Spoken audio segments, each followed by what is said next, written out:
চাল ধোয়ার পর 1 ঘন্টা জলে ভিজিয়ে রেখে তারপরে রান্না করুন। দেখবেন রান্না করতে বেশি গ্যাস খরচ হচ্ছে না, চটজলদি ভাত রান্নাও হয়ে যাচ্ছে। রেখে দিয়ে তারপর রান্না করুন অথবা রান্নার সময় 1 চা চামচ তেল দিয়ে দিন। দেখবেন ভাত সুন্দর ঝরঝরে হয়েছে।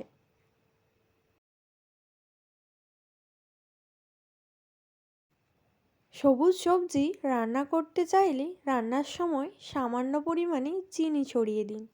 দেখবেন সবুজ রং একেবারে তরতাজা হয়ে বজায় থাকবে।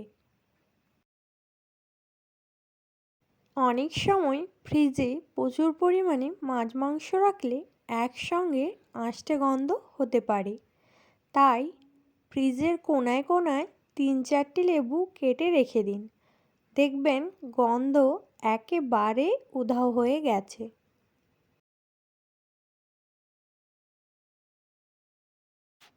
মাংস রান্না করার সময় যদি সিদ্ধ হতে না চায় তাহলে খোসাশুদ্ধ কাঁচা পেঁপে এর মধ্যে দিয়ে সিদ্ধ করে নিতে পারেন।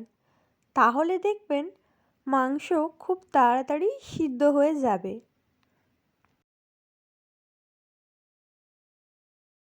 রান্না সুসিদ্ধ হওয়ার সময় আমরা অনেক সময় রান্নাতে জল ব্যবহার করে থাকি, কিন্তু মাথায় রাখবেন রান্না করার সময় কখনো ঠান্ডা জল ব্যবহার করবেন না।